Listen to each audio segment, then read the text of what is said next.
HDK ಬಳಿ ಸಲಹೆ ಕೇಳೋದಾಗಿ DK Shivakumar ಅವರು ಹೇಳಿದರು. ಇದಕ್ಕೂ ಕೂಡ ಪ್ರತಿಕ್ರಿಯಿಸಿದ್ದಾರೆ ಕುಮಾರಸ್ವಾಮಿ ಅವರು. ಮಂಡ್ಯದ ತಗ್ಗಹಳ್ಳಿಯಲ್ಲಿ HD ಕುಮಾರಸ್ವಾಮಿ ತಿರುಗೇಟನ್ನು ಕೊಟ್ಟಿರುವಂಥದ್ದು. ನಾನೇನು ಸಲಹೆ ಕೊಡಲಿ, ಅವ್ರು ಏನು ಹರಿದಿದ್ದಾರೆ ಅಂತ ಕೇಳಿದರು. ಕುಮಾರಸ್ವಾಮಿ 2 ಬಾರಿ CM ಆಗಿ ಏನು ಹರಿದಿದ್ದಾರೆ ಅಂತ ಹೇಳಿದ್ದಾರೆ.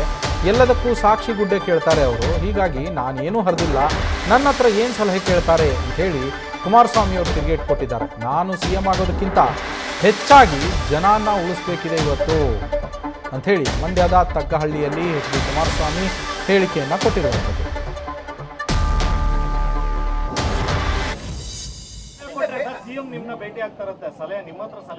ನಾನು ಏನು ಸಲಹೆ ಕೊಡಲಿ? ಈಗ ಅವರೇ ತುಮಕೂರಿನಲ್ಲಿ ಭಾಷಣ ಮಾಡಿದ್ರು. ಕುಮಾರಸ್ವಾಮಿ 2 ಬಾರಿ ಮುಖ್ಯಮಂತ್ರಿಯಾಗಿ ಏನು ಕಿತ್ತಾಕಿದ್ದಾರೆ ಅಂತ ಅದೇನೋ ಪದ ಬಳಸಿದರು. ಏನು ಹರಿದವ್ರೆ ಅಂತ. 2 ಬಾರಿ ಮುಖ್ಯಮಂತ್ರಿಯಾಗಿ ಹರಿದಿರೋದೇನು ಅಂತ ಅಂದರು. ಯಾಕೆಂದರೆ ಎಲ್ಲದಕ್ಕೂ ಸಾಕ್ಷಿ ಗುಡ್ಡೆ ಕೇಳ್ತಾರೆ. ಈಗ ಸಾಕ್ಷಿ ಗುಡ್ಡೆ ನಿರ್ಮಾಣ ಮಾಡ್ತಾರಂತೀಗ. ನಾನು ಸಲಹೆ ಕೊಡೋದೇನೈತೆ, ನಾನು ಏನು ಕಿತ್ತ ಇಲ್ವಲ್ಲ, ಹರಿಯೋ ಕೆಲಸ ಮಾಡಿಲ್ವಲ್ಲ.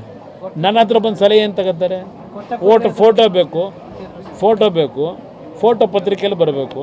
ನಾನು ನೋಡಿ ಯಾವ ಥರ ಹೋಗಿದ್ದೇನೆ ಅಂತ ಹೇಳ್ಕೋಬೇಕು.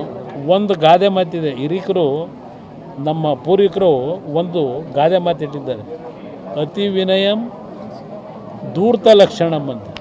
ದೇವೇಗೌಡರು ಅದೇ ಫೋಟೋಗೆ ಸರ್ ಭಾಷಣದಲ್ಲಿ ಹೇಳಿದ್ರೆ ಮುಂದೆ ಮೈತ್ರಿ ಸರ್ಕಾರ ಬರುತ್ತೆ ಅಂತ, ಆ ಸರ್ಕಾರದ ನೀವು CM ಸರ್ ಅಂತ. ನನಗೆ CM ಆಗಬೇಕು ಅನ್ನೋದಕ್ಕಿಂತ ಹೆಚ್ಚಾಗಿ ನಾನು ಜನನ ಉಳಿಸ್ಬೇಕು. ಆ ಒಂದು ಶಕ್ತಿ ಇವತ್ತು ಮೈತ್ರಿ ಸರ್ಕಾರಕ್ಕೆ ಬರಬೇಕು. ಅದು ನನ್ನ ಮೊದಲನೇ ಆದ್ಯತೆ.